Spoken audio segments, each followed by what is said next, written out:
He was a man meant to die unseen. He was a slave, a number in a vast empire. His name was Spartacus. But this name would not be lost to history. It would echo through the ages. It would become a symbol of defiance. This is the story of a man who was once property. He refused his chains. He rose from the dust of the arena. He led an army of the forgotten. He showed the world that even a slave could make an emperor tremble. Spartacus was not Roman. He was a foreigner, an outsider. Most historians believe he was a Thracian, from a wild, rugged land northeast of Greece. Renowned for fierce warriors and skilled horsemen, its people were brave fighters. He may have served as a soldier, perhaps for Rome, perhaps against it. What we know is this: his life took a dark turn. He was captured. He lost his freedom, another conquest of an expanding republic, around 75 BCE. Dragged far from home, he was marched and sold like livestock. A price was put on his strength and his health. He was sold to Lentulus Batiatus, owner of a gladiator school in Capua. Capua, famed for its arenas and games, would be his new prison. He was stripped of his identity and given a new name, or chose one to endure. He learned the arts of combat: sword, shield, and net. But this was not war for a cause. It was killing as performance.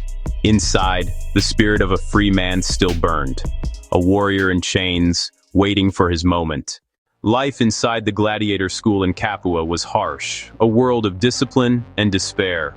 They trained all day, ate under orders, slept behind locks. They were investments whose returns were paid in blood. Spartacus was intelligent.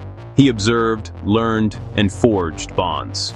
With men like Crixus and Oenomaus, a quiet conspiracy was born. Humiliation bred anger, suffering bred solidarity. He gave their anger a focus, a path to freedom. They would seize an opportunity and fight their way out. They had no real weapons, only what they could grab. About 70 men cut through the guards with kitchen steel and courage. They broke out of the school, free, but hunted in the heart of Roman power.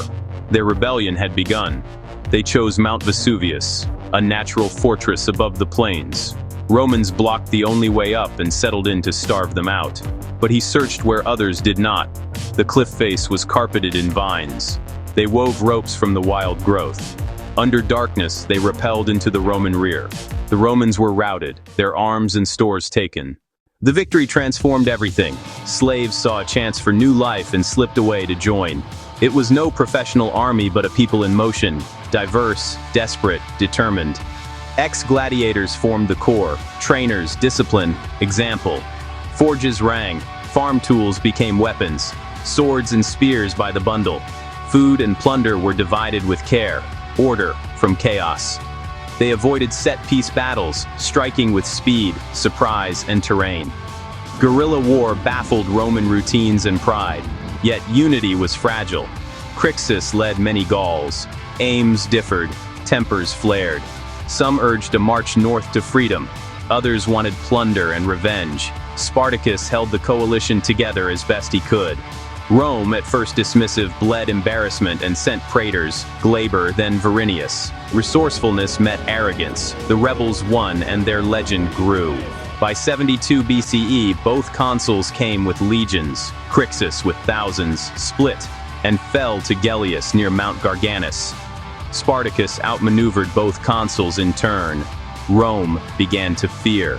Panic gripped the powerful. The underworld of empire was at their door. The path north opened. Victories swelled their ranks. The Alps beckoned. They beat the governor of Cisalpine Gaul and reached the foothills. Freedom seemed within grasp. They could have walked out of Italy. But then Spartacus turned back. Whether by counsel, pride, or practicality, we cannot be sure. Crossing with a vast, unruly host, men, women, children, may have been impossible. Southward they left a trail of destruction. Terror spread ahead of them. He tried to enforce discipline, paying for supplies when he could, curbing excesses. To honor fallen Crixus, he forced 300 Roman prisoners to fight as gladiators. They returned the cruelty they had suffered. Rome's resolve hardened. At the toe of Italy, he bargained with Cilician pirates for passage to Sicily.